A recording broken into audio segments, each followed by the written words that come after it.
So that's why China should change some of the behaviors, should have the empathy, without which China, will be in trouble, because ultimately a lot of countries will, not only just the United States, not only just West, other countries will not be happy with the economic behaviors of China. Welcome to Network 2020's audio edition of this virtual event. Be sure to check out our other events, media, and videos at network2020.org.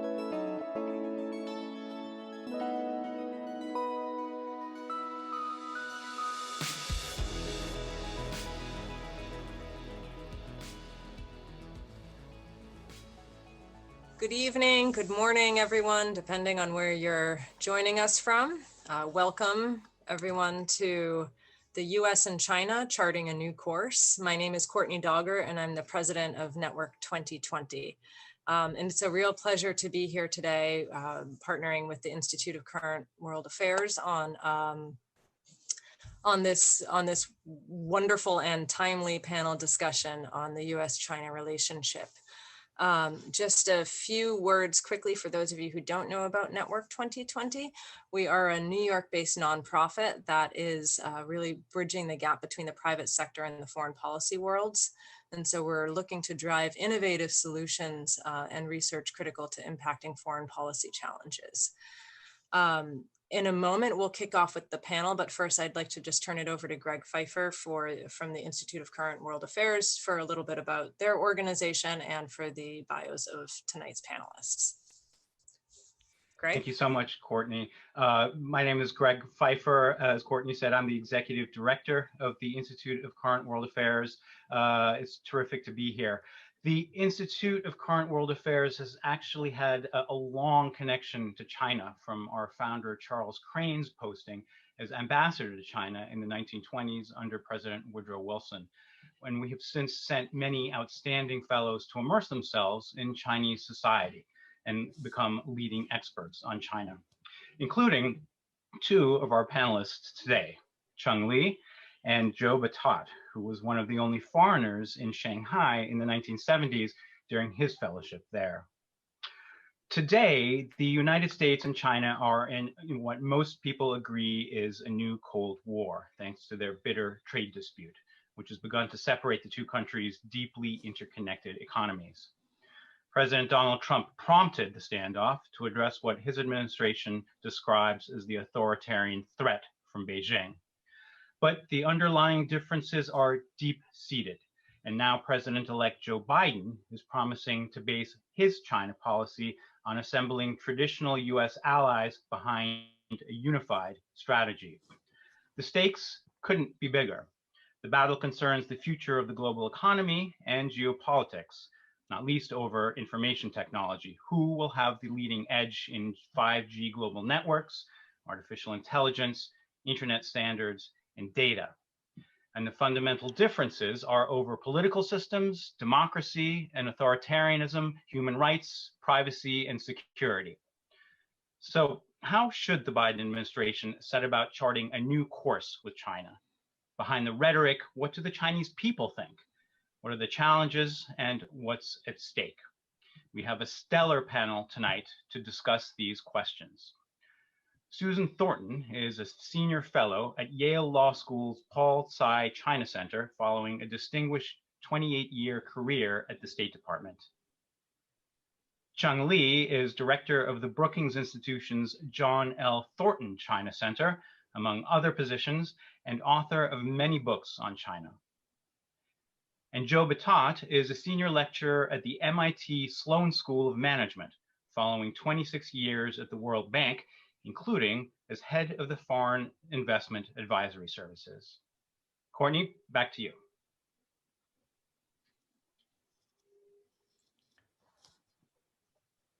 There we go. All right. So thank you, Greg, for that wonderful introduction. Just to kick things off, and I'll start with you, Susan. As Greg pointed out, the U.S. China relationship has had a lot of ups and downs, and in recent years has become increasingly tense. Some people are calling this strategic competition, some call it great power rivalry, some are even calling it a new Cold War.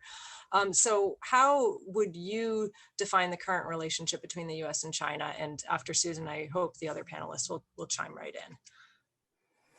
Well, thanks, Courtney, and it's really good to be with you and with my terrific co-panelists and with so many people from around the world, and I really appreciate people tuning in to talk with us about this, what is the most sort of crucial relationship between major powers looking out over the next century. And, you know, you mentioned the labels that have been thrown around, you know, new Cold War, strategic rivalry, strategic competition.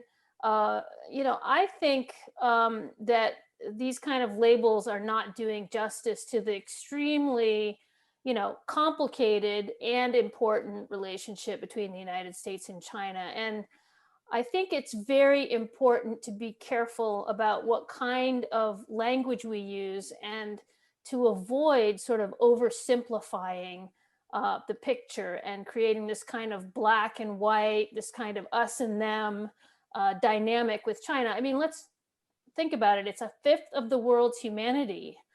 We have been working on the China relationship for 40 years, from the time of Richard Nixon, who's, you know, set out the mission 40 years ago as being one of trying to make sure that China becomes part of the world community and doesn't exist somehow separate and apart from it. And I think, you know, a lot of people have now declared that mission as a failure. And in fact, I think Secretary of State Mike Pompeo went to the Nixon Library and basically declared Nixon's mission a failure. I'm not sure the Nixon family was aware of the irony of that, but anyway, I think it's really premature to declare that mission a failure. And I think this is a very big mistake that we would be making if we were to do so. The US has as its main comparative advantage in the international system the fact that it is the leader of this system. It developed this system. It's a system that has included many countries in the world, set up rules and institutions, the World Bank, where Joe Battat worked for so many years. And this is sort of the essence of our comparative advantage in international leadership. And I think, you know, what the Trump administration has not well understood is the nature of that advantage and the power it gives the United States in the world, and the influence it gives us to set the agenda.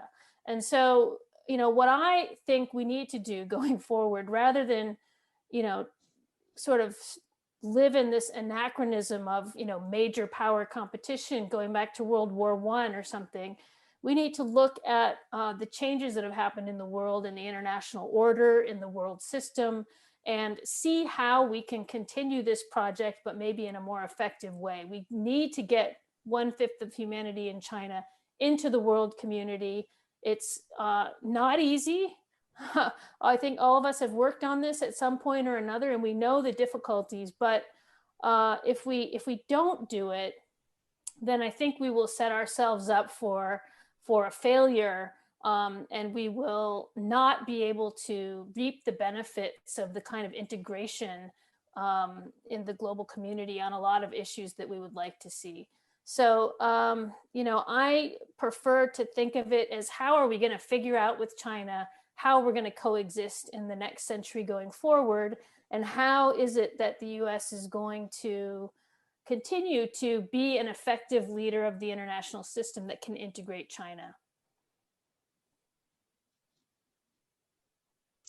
Terrific. Joe or Cheng, how do you react to Susan's comments? Do you want me to speak first? Yeah, go on, Yes. please. Yeah. Well, first, I would like to thank Network 2020 and the Institute of Current World Affairs for the kind invitation and for your long-standing, renowned efforts to promote international understanding, especially for providing an access to grasp perspective from outside of the United States, which I have benefited enormously in my career. I'm also honored and humbled to serve on a panel with Susan and Joe, who both have inspired by my work for decades. Now, for your question, I think there was a similar question about China in the vice presidential debate a few months ago regarding whether the United States should perceive China as a competitor, a rival, or an enemy. But neither VP candidate was willing to give an answer. Why? Because the complexity of China, as Susan said so well, and it's very difficult to use that term to define such a complicated relationship. And also, I think the two vice president candidates, they certainly prepare for that question, but they still hesitant to do so because sometimes we should not misread public opinion. Yes, some surveys show there's a very negative views of China in the United States, likewise in China. But on the other hand, I think that the impact of 4 decades, since Nixon and Kissinger opened China, especially the people-to-people diplomacy, I think there's a genuine friendship between two people. And China, for United States, China is not our enemy yet, at least, and arguably should never be our enemy. I think that's the reason that these two vice presidents hesitant to answer. And also, this also show there's no consensus in the United States. So often people said that China issue is the only issue that the Congress agree by both parties. But I actually very suspicious about that. Yes, there's some legitimate concern in the U.S. Congress. There's some criticism here, but I think even the Republican Party, current administration, they are extreme, hawkish policy toward China, especially the complete decoupling, actually received a lot of criticism from Republican establishment itself, from Henry Kissinger, Hank Paulson, Richard Haas, Bob Zoellick, Carla Hill. These are the former secretaries or very prominent leaders in the Republican Party in the U.S. government. They certainly are very critical. So, Susan said so well. I agree with everything she said. I just want to, from a participant perspective, to see that it's too early to give a concluding kind of use one term to simplify very complicated relationship. But we also should be cautious to not misread the public opinion. If we do, the backlash could be overwhelming. What I witnessed in China and in the United States is a profound kind of friendship. It will not be affected by at the time of the crisis. I think that I hope that people-to-people diplomacy, the shared design for peace and prosperity, the middle-class life dream, I think will prevail. But at the moment, of course, there's some crisis, there's some tensions, but overall, I think that we should put that in the historical perspective. I would like to add a little bit to Susan and Cheng Li. First of all, I would like to thank you very much, Courtney, and the Institute of Current World Affairs for inviting me to be part of this panel and to be also a member of this panel with very prominent panelists. I very much appreciate that. I don't need to repeat what Cheng Li and Susan said because I basically agree with them, but I would like to add a few things to it. Maybe it's unfortunate we're not going to be fighting, but I think we try to give a perspective of what China is to us and what we are to China. Saying that Nixon failed implies that we would have been better off having China completely closed after the Cultural Revolution, and China would have been even more closed out than North Korea is today. I went and lived in China when China was closed out, where Americans could not go and live in China. And do we want to have 25% of the population in the world in that kind of situation? Where at that time, China was exporting revolutionary wars and all sorts of things because it was extremely frustrated, it was isolated. And opening up the door to China and China opening up the door to us, in fact, us meaning the rest of the world, is by far better, I think, than what the alternative would have been, having a North Korea of the size of China to deal with. Thank you, Joe. Do we want to be worried about the fact we do have issues with China? I don't think so. We have issues with almost every single country, or some of them bigger, some of them smaller, and it's part of the course. We compete with China in some areas, we collaborate with China in some areas, and in some areas we have some conflict we need to deal with. And there are ways of dealing with it. Unfortunately, the way to deal with it is not the way we have been dealing with it, at least in terms of tone and attitude in the last few years. And we hope that now with the Biden administration coming in, while the issues may be still the same, but at least the attitude and the tone will be hopefully different. Thank you. Courtney, could I just add one thing? You know, because I think one of the things you mentioned, strategic competition and this rivalry, and one of the things that people constantly ask me is, what is the competition over? What are we competing for? And I think, you know, the fact that people have to ask that is, number one, very interesting. But number two, it indicates that, you know, I mean, it's not clear. And so I think when I answer this question, I always point to, because something happened, right, to bring this about. And I think there's really two things that happened to bring about this notion in the United States and some other places in the developed West, that all of a sudden China is a challenge or a threat. And, you know, one of the things certainly is this issue of how to fit an economy the size of China that is not exactly like, or in many ways is kind of operating by a different set of rules from other, you know, economies that are in the international system. And I think that, and maybe, I know I'm putting this out there because I really hope that Joe is going to come in and correct my misstatements, but I really think that the economic picture is the thing that has really changed and sort of grabbed people's attention. And I'm not sure if that's because people were distracted by the war on terror from 2001 through, you know, even the recent period, or if there's some other reason that they didn't notice that, you know, China's economy was becoming a bigger and bigger weight in the international system. But the other thing that's happened, of course, because that's been happening since the 80s, the other thing that happened was, you know, a change in a perception that there's been a change in the momentum, in the direction of the trend line in China's reform and opening up.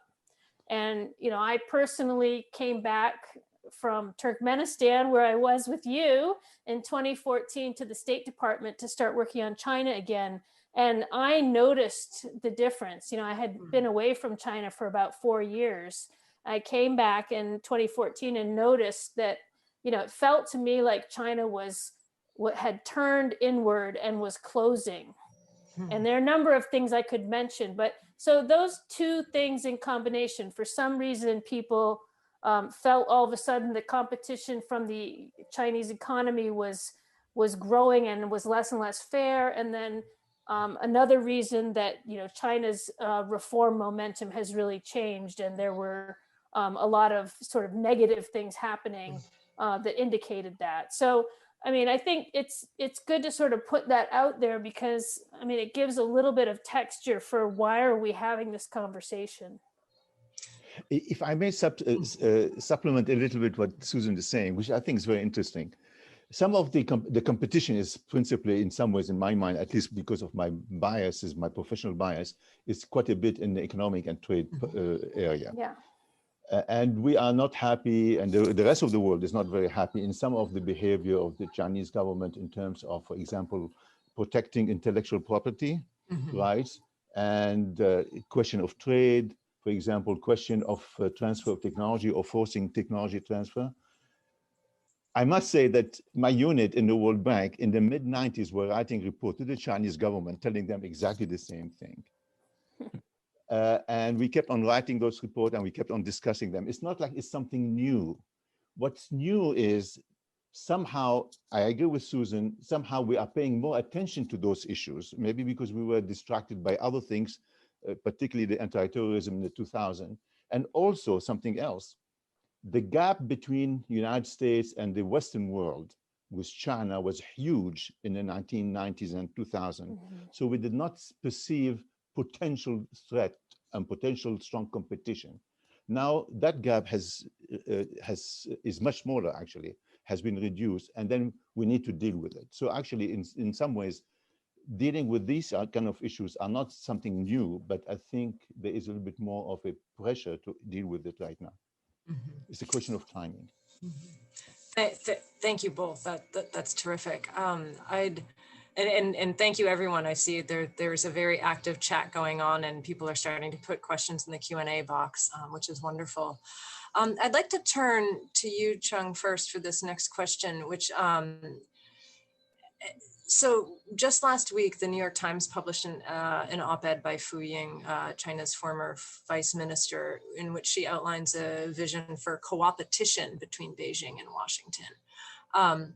There was one particular passage that stood out to me when she's writing about U.S. policy toward Taiwan and the South China Sea, in which she asked whether or not Washington was siding with other claimants in the region in order to humiliate China as the imperialists did in the past.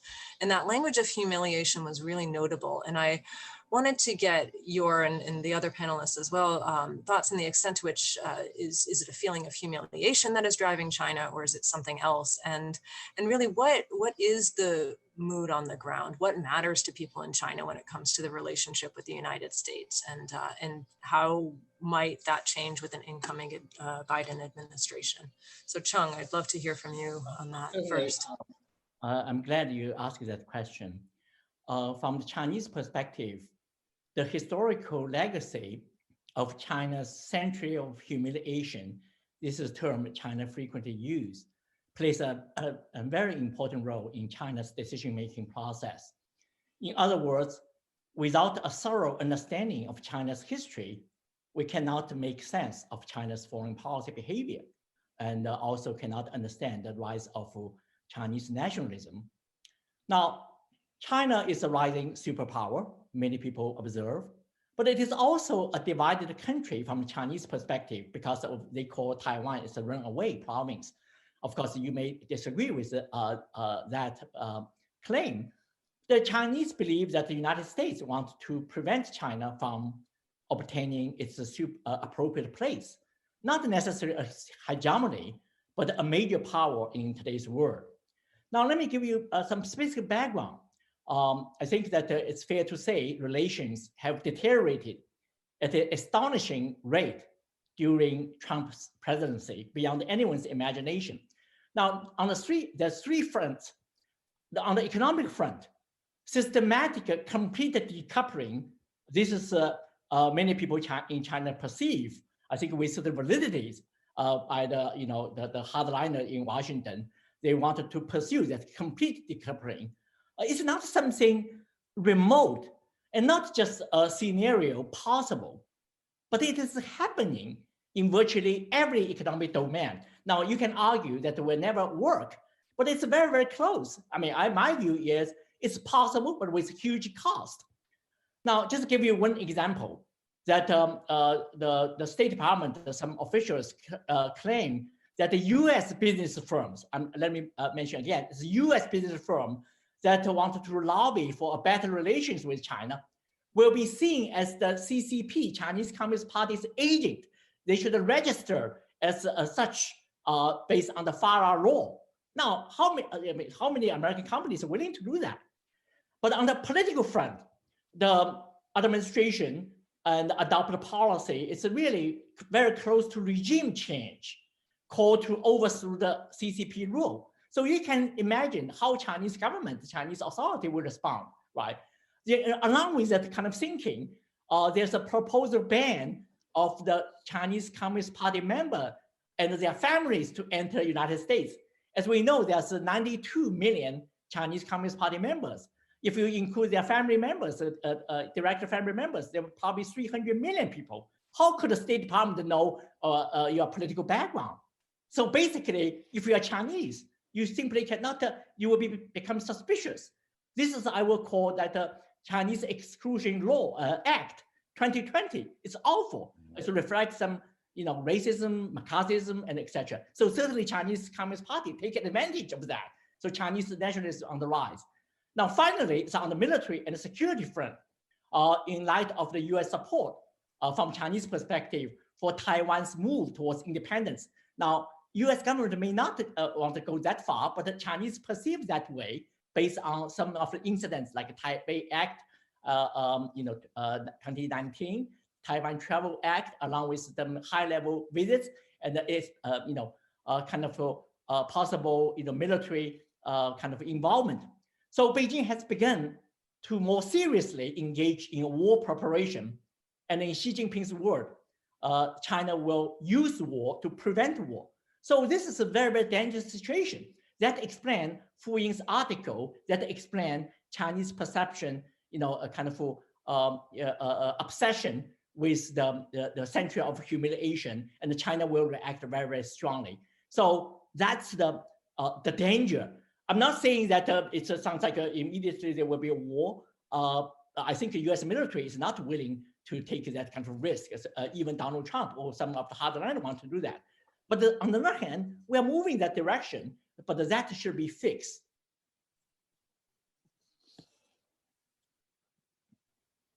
I would like to add a little bit about this question of self-perception within China and nationalism.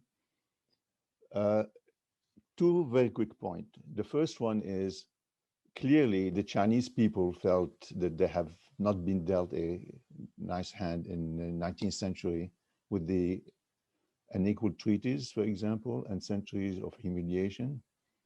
And it's very telling that Mao Zedong, for the first time, at least officially, in his speech at the first plenary political conference session, he said China stood up. And he said that on September 21st, 1949, 10 days before the official establishment of the People's Republic of China. So there is a high sensitivity, as Cheng Li mentioned. But this is only one side of the coin. I would like to add and bring into the discussion the other side of the coin. The other side of the coin is what's the perception of the Chinese towards the rest of the world? And just to give you an anecdote, of course, they're very, very much aware of the culture over 3,000 years. They are very much aware of the influence on the rest of Asia. For example, kanji are Chinese characters, and this is the language in Japan. And the anecdote is the following. I was living in Shanghai as a fellow of the Institute of Current World Affairs in 1979.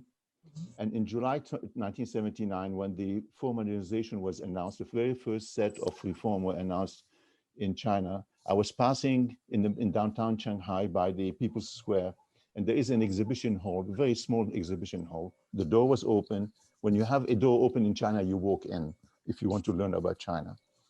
I walked in, and it turns out to be a very small exhibit with no object of exhibit apart from murals showing the map of the world twice, going from the east to the west, China, Europe, North Americas, China, Europe, Americas. And the exhibit is about transfer of technology. The Chinese show the transfer of science and technology in the 15th, 16th, 17th century, pre-Renaissance to Europe. Then it was showing in 19th century, 18th and 19th century transfer of technology from Europe to America. And then for that day, where we were there, like 1979, they were showing the need for a transfer of technology from the United States and America to China. And guess what is the next flow of technology? For the future, the flow of technology of China, from China to the rest of the world at an identified date in the future. That's kind of the perception, the self-image they have for themselves. And they were writing this and they were showing this when the average Chinese had some problems in his nutrition, had not enough to eat, when the GDP per capita in the United States was 63 times that of China. Mm-hmm. And they have seen that they saw themselves as that kind of role in the world. That's the other side of the coin, the positive side. Yeah, if I could just jump in quickly. I mean, I think it's really important to think about the difference between the government and the people. And I take what Cheng Li is saying from when U.S. government officials sort of denigrate the Chinese Communist Party, and say they want to separate the government from the people. That's not what I'm talking about.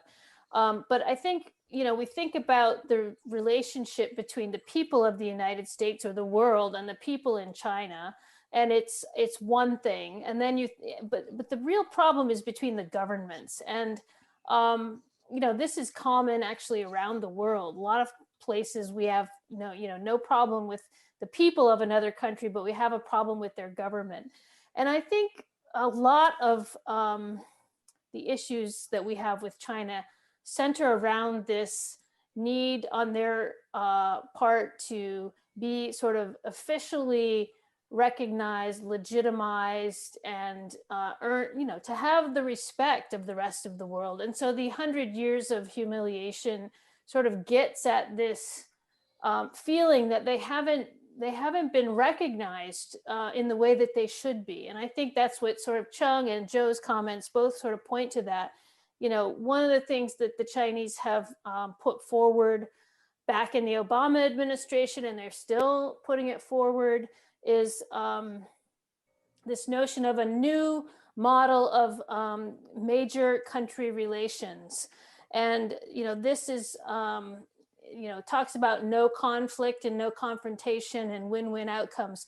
But then it's mutual respect. I mean, mutual respect is such a huge part of the sort of dance that you do in any negotiation with China, in any diplomatic encounter. And I think, we can say, we give you respect, we let you in the WTO, we're helping, we're building your economy. I mean, the Trump administration has said many of these things, but that isn't really what they're, that isn't really at the core of what is desired. And I think it's very hard, frankly, for the United States government to confer this respect and legitimacy that, of course, not on the Chinese people, but on the government of China. And we could talk, if you want to, in the discussion about that. But that has been a key. I mean, if you look back at the record of the discussions between Henry Kissinger and Zhou Enlai, I mean, this is kind of at the core of all of that. So it's still with us today.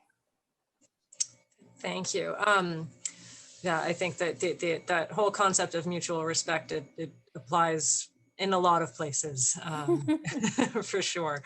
For our last question, really, before we turn to the audience, I'll start it off with you, Joe, as this really falls in our realm. But, looking ahead, I want to project a little bit into the future, even though I know a lot of panelists don't like to do that. But China's economy is already larger than the US in terms of purchasing power parity.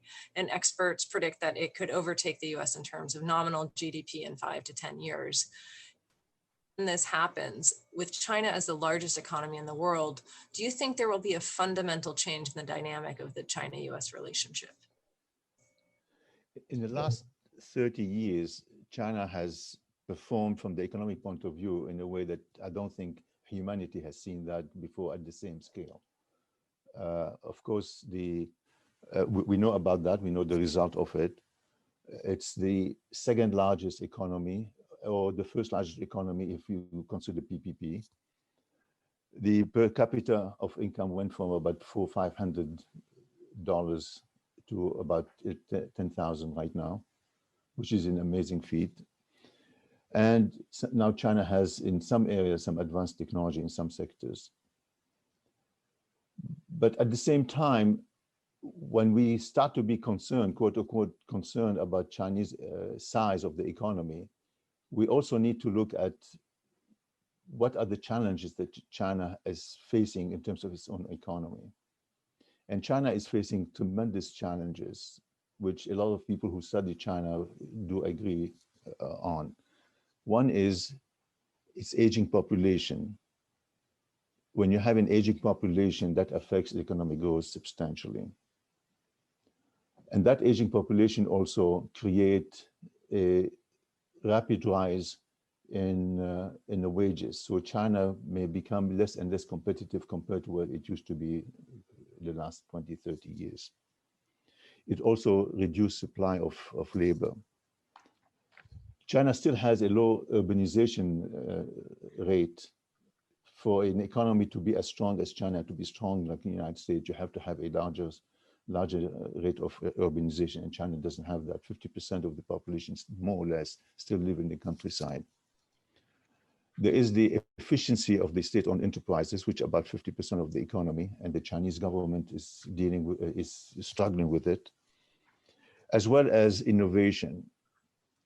When you don't lose face by failing in China, then you are more likely to take the risk and innovate. So what I'm saying is that there are some cultural, political, and maybe educational kind of limitation to innovation. And this is precisely what Xi Jinping's economic program right now is focusing on: innovation and on state-owned enterprises, those 2 points, because they know, and he knows, that these are a little bit of weaknesses in China. Now, the fact that Chinese economy is at the same level as the United States, bigger or smaller, frankly speaking, if it's $1 trillion bigger or $1 trillion smaller, it's not that important. What's important is whether it's competitive or not, whether also we could live together globally together and take advantage of the fact that China is rising.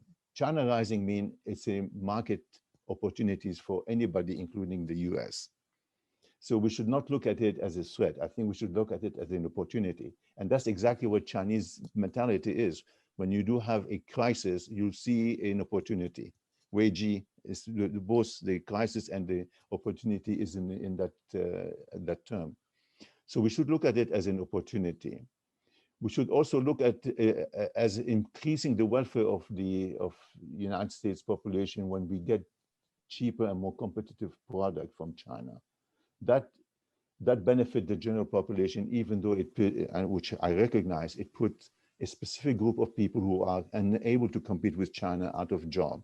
But that is something that the globalization, you cannot do anything about it unless you go autarkic or unless you close your borders. And closing your borders, in my opinion, is not necessarily the best of options. The challenge, I think, in our dealing on the economic side with China is to encourage the country to truly introduce reform and address some of the issues that not only the US are complaining about, some economic issues that the US are complaining about, but the rest of the world actually, like the US, also have the same opinion that China needs to deal with it. I mentioned before the intellectual property right, that's really key. I mentioned also the question of trade and the issue of competition and fair competition. I mentioned the question of technology transfer. Now, in more recent years, the question of cybersecurity and impact on the economy. So these are the kind of issues I think I would be more concerned about to deal with. And if China wants to be, like Zelig said, a responsible stakeholder, then I think China needs to address those kind of things. The Chinese government know about those issues. As I mentioned, the World Bank have been writing about those issues and reporting about those issues to the Chinese government. And I think China, if it wants to have a place the way it wants to in the world, we need to also address those economic issues. Maybe I can just come in quickly, Courtney. I mean, I talked earlier about this sort of anachronistic picture drawn by the idea of sort of strategic competition between major, powers. And the reason why sort of this is coming up now as being, the perception of China's economy and the perception of China's trajectory on human rights and its political and governance issues and its opening and reform. But there's another thing that happened on the US side that fits into all of this, and your question sort of hints at it, which is, in 2008, 2009, we had a major crash of the financial system in the US, and we cleverly renamed it the Great Financial Crisis to obscure the origins of this mess. But, this was a real blow, I think, to certainly the American family, the American worker, people who lost their houses, lost their jobs. But it was also a big blow to U.S. prestige and the prestige of the, sort of the liberal capitalist market, free order. And I think that also was a hinge point in U.S. China relations. I mean, a lot of people look at what this change was and they date it from, the installment of Xi Jinping as the general secretary of the Communist Party. But I think it really started happening earlier than that. And the financial crisis was I think, a significant milestone. But what that means is that, as China was getting stronger and coming up and maybe we weren't noticing, we were having a blow to our confidence in our system.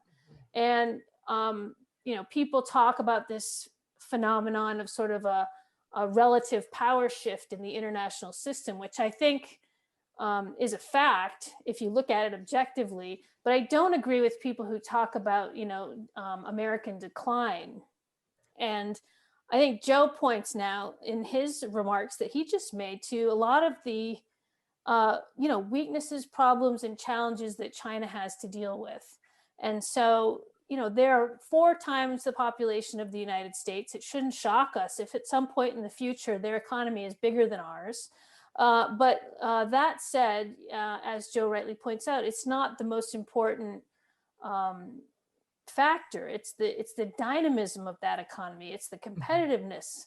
It's the dynamism and spirituality of the society. And there, the U.S. has tremendous reserves. And I think we have taken a blow and we haven't shown, a kind of a way to come back yet. But I think we can do that. And I think our system is going to be well positioned to correct and move forward and innovate and keep going forward. So in a way, this whole strategic competition, one of the problems I have with it is that I don't want us to be focused on China as our competitive target. I think we need to focus on what we need to do and not always be focusing on China. We need to make ourselves better, not be trying to trip up China.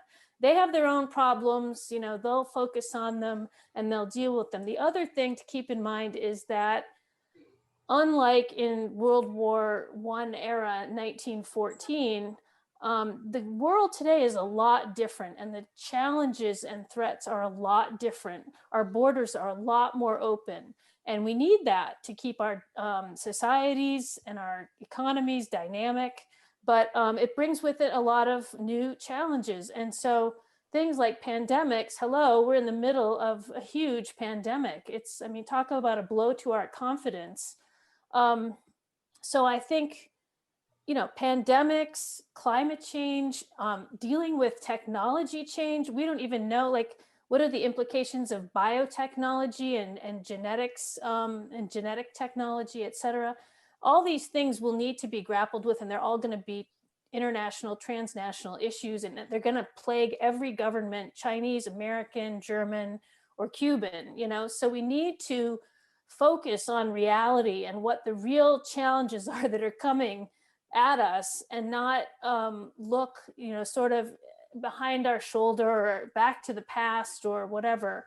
I think we can do this, but it's going to take some serious leadership and some serious, digging deep to come up with some solutions on some of these things. Well, I'm mindful that we have limited time and also a lot of questions, so I will be very short. While I disagree with the Trump administration's decoupling policy toward China, some of the arguments, including those made by hawks in Washington, in my view, are valid and revealing. As FBI Director Christopher Wray has recently described, the global economic landscape change in China's favor represents one of the largest transfer of wealth in human history. That was a transfer of wealth from the United States to China. Now, certainly that China's middle class is expanding, but the American middle class is shrinking. I don't want to go into detail. That's the reason that why Donald Trump got a lot of supporters by middle class in 2016, perhaps also in 2020. So my point is China should really also have a sense of empathy to not just think that everything is America's fault. I mean, I found that a lot of people in China believe that because of China's rise, because the U.S. want to contain China, without look at the problem like both Joe and Susan describe. There's a state capitalism, there's intellectual property rights violation, that China take advantage of American openness, American generosity. Of course, Chinese people is hardworking, and the Chinese government right policy contribute to China's economic miracle. But let's face it, China benefits from international system, globalization, and the openness of the West.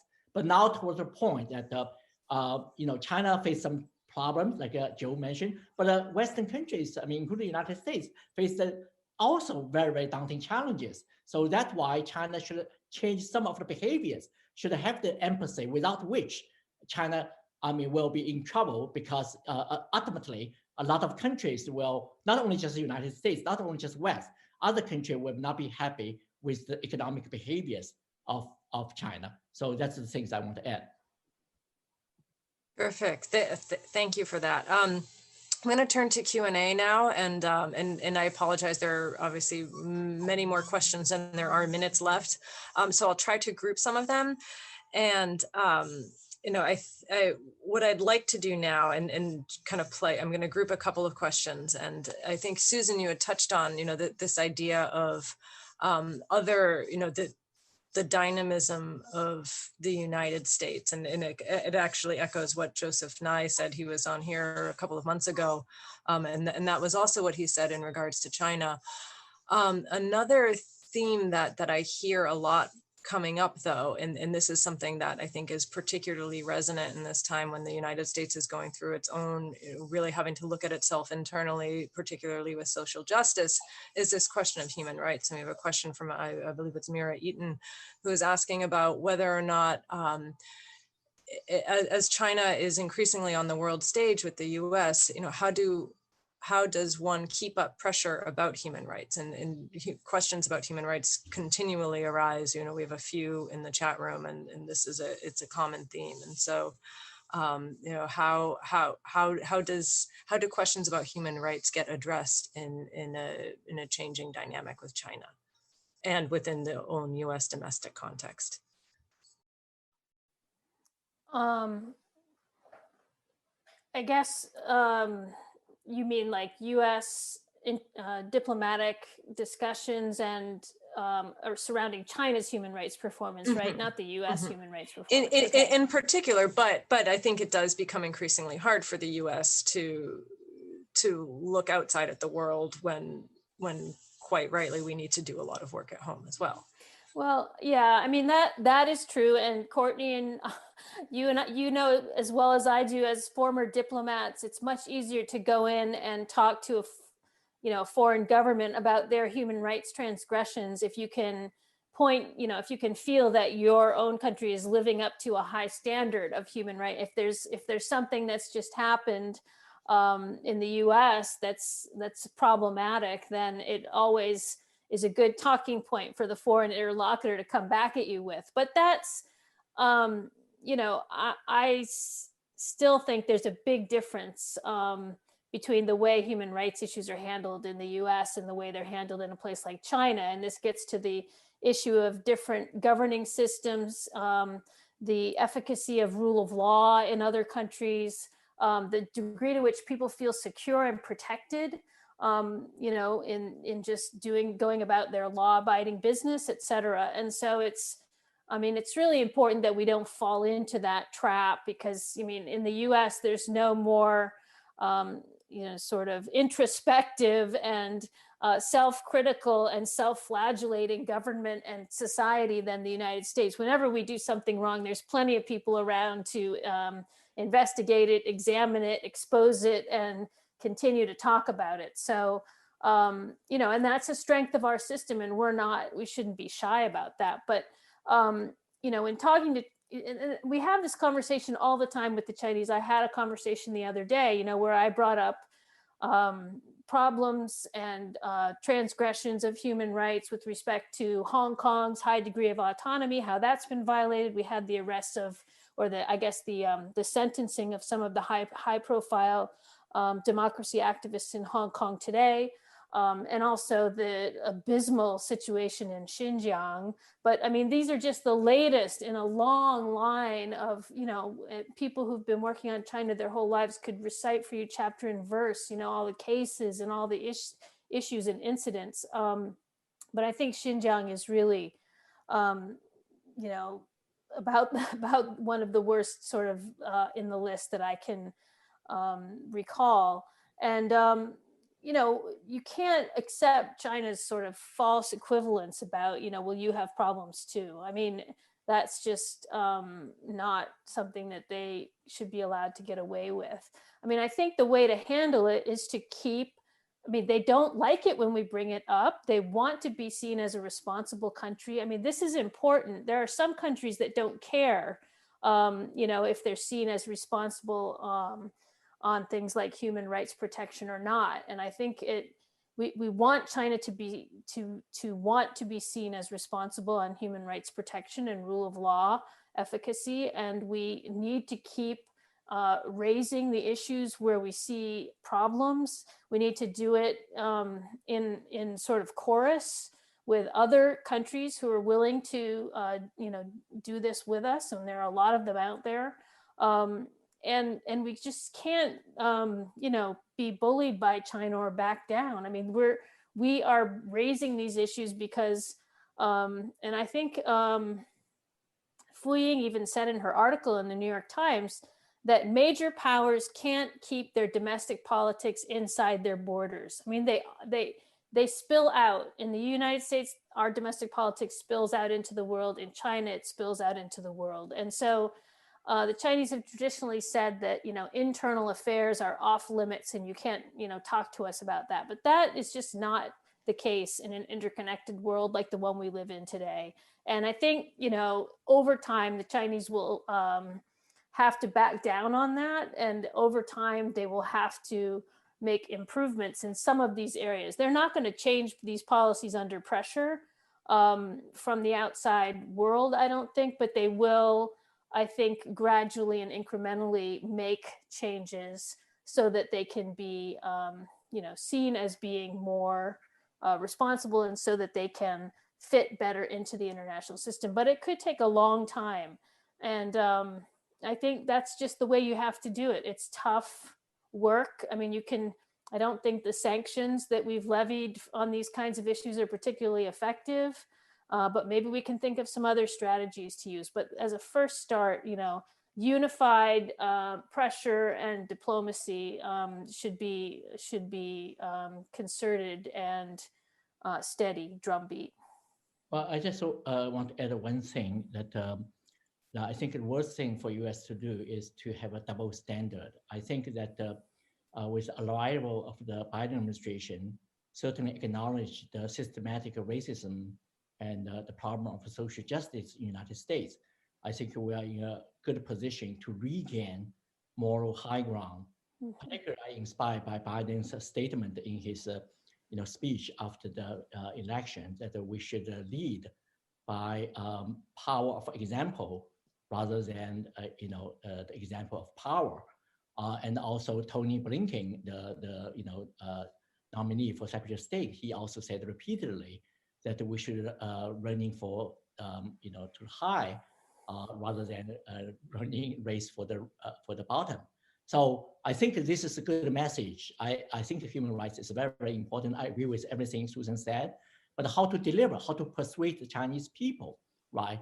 And of course, at the same time, we also should understand some moral ambiguities and etc. It's we're dealing with an imperfect world, but how to promote human rights, I think is very, very important. I think that the Chinese should understand that with the new administration, we will be more emphasis on values, and but also start with the United States, but also hope other countries that also will do their own homework. So China is certainly will be very much on the spotlight. To be much more effective, particularly with human rights, for example, and economic issues, I think if I may supplement to what Susan was saying, a multilateral approaches will be probably by far more effective than if we do it on our own. If the question of human rights are raised together with West Europe, for example, Australia, United States, Canada, etc., I think it will have more weight than if we are the only people who are doing it or doing it on our own. Same thing with the issues, the economic issues that we have. So I think shifting to a much more multilateral approach to things probably would be more useful and more effective. Well, it sounds like we're heading in that direction anyway. So in my opinion, that's a good thing.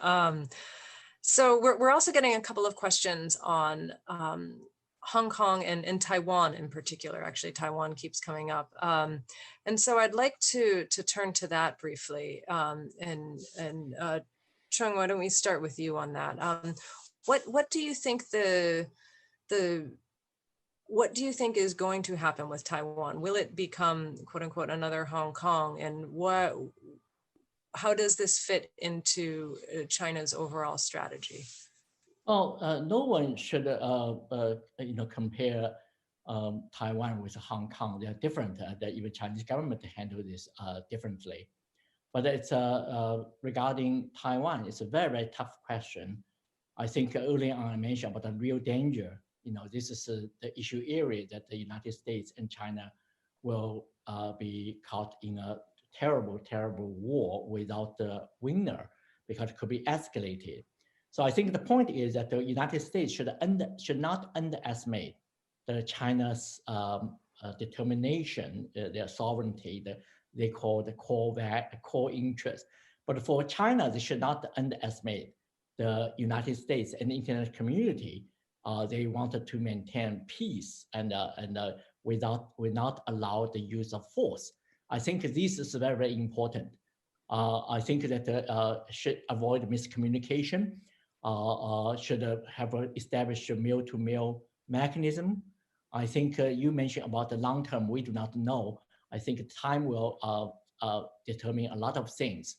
I think it's important to tell Chinese, it's your best interest to maintain a certain degree of status quo. At the same time, I think the United States should be very, very cautious in our policy, and sometimes it could be really, as Dr. Kissinger reminded us, that this is unique in history, that the two countries are almost equally powerful. And these are the two countries with nuclear weapons, and also AI, artificial intelligence, certainly changed the old dynamic, asymmetrical warfare. So that explains the 97-year-old gentleman still writing about the AI, So I think that we need to be careful, very, very sensitive about the both sides, and also the implications, the consequences for the world. It's a tough issue, but we should work together rather than just single-minded towards a confrontation that again with no winner. Yeah, maybe if I could come in, Courtney, on these two issues. I mean, Hong Kong and Taiwan, I agree with Cheng, are completely different, and it's unfortunate that now they're being lumped together because they are completely different. But the way in which they're kind of similar, and why I understand people lumping them together, is that they're both situations where you have a system that's pretty different from the one on mainland China. Somehow having to, either in the far, far, far future, or in the less far, but still pretty far future, think about somehow transitioning or combining or converging with the mainland, right? And people very much oversimplify it and say, well, at the 97 handover of Hong Kong, people envisioned that China would be more like Hong Kong by now. I mean, that was really not true in 1997. And if people remember back to 1997, people were very worried that China was going to be a lot more intrusive and heavy-handed in Hong Kong immediately after 97. And people were kind of shocked when they looked back at Hong Kong, in the 2000s when I lived in Beijing, and said, actually, Hong Kong, Beijing has maintained a pretty much hands-off policy in Hong Kong. So you know, there are reasons why things happen, and there's history, and there's points at which things could have gone a different way and decisions were made, etc. Now, the last, I would say, year in Hong Kong's trajectory has been really it's like a Shakespearean tragedy, where people thought they were doing one thing and it turned out they were doing something else. I mean, I just think that expectations got way out of whack, and people weren't thinking about reality, and people were very unhappy and frustrated and wanted to make that manifest. And now there's going to be a sort of long-term consequence for that. But the point in Hong Kong and Taiwan is to try to maintain the optimal status for as long as possible. And in Hong Kong, that's the high degree of autonomy that they get under the Basic Law from 1997 on. And in Taiwan, it's the, current de facto independent status that they have. And, they have a pretty good situation in both of those cases. So you have to be careful about, what more you wish for. And you have to be understanding of the realities of, what potential decisions might risk. And I think, the US has a very important kind of stabilizing role to play in the cross-strait situation. But our goal should be to prolong the status quo, which is basically de facto independent Taiwan, but a fig leaf of de jure unification from the perspective of Beijing for as long as possible, because I'm not sure what people gain by changing those things at this point. So it's a very delicate situation, and we hope that far-sighted leaders in each of these places would be cognizant of the very real risks that Cheng talked about, and the potential costs and the cost-benefit analysis there. It wouldn't seem to make sense if you think about it. So I think that's where I come down on this. Would I have time to eke out one last question? Is that possible? Yeah. Because Joe, I wanted to turn to you for this one. Morgan Moss is asking, how does Chinese ownership of the largest portion of U.S. foreign held debt impact the U.S. China relations, especially post 2008? And so how much of that, we've talked a lot about political wrangling, and we've talked about economics in terms of world stage, but how does that particular relationship figure in? If my numbers are correct, China, I think, owns about 7% of US debt worldwide. Some people feel that China holding this much could use it to leverage against the United States and put pressure on the United States. But when you do have trillions of dollars of T-bills and you want to start to sell it or dump it in order to punish the United States, you're punishing yourself first, because then the prices of those T-bills would go down. And that's not the kind of thing that the Central Bank of China, the People's Bank of China, would like to see, in my opinion. I don't think so. It will destabilize the economy, not only in the United States, if it does, which I don't think it does, but also in the rest of the world, if this is the objective to do that. To a certain extent, it's not exactly what I'm saying, but to a certain extent, if you owe a lot of money to the bank has to be careful how you deal with you in some ways. Mm-hmm. So I personally, although a lot of people are concerned about it because of the size of the holding, I'm not worried about it at all. I don't think so, because I think the Chinese will behave in a very rational way. I don't think the Chinese government is ready to hurt itself and hurt the rest of the economy. They depend on the rest of the economy in the world. So I'm rather optimistic that reason will hold and the right behavior will happen. I don't think something will happen along those lines. All right, it seems like my family situation slowly unravels here. I apologize if you start to hear dogs howling in the background. It looks like we've bumped up against time. It sounds like the situation is very tricky, but that history is not yet written, and that multilateralism is an important thing. And so we are looking forward to seeing, I think, what's to come in the next few months. With that, I want to say thank you, all of you. You're so incredibly knowledgeable and thoughtful about this topic, and I think injecting a little bit of nuance into this is quite important. So I really appreciate your taking the time tonight. Thank you for listening to Network 2020's audio edition of this virtual briefing. Click on the link in the description below to view all of our upcoming events and find out how you can become a member and gain access to our members-only benefits.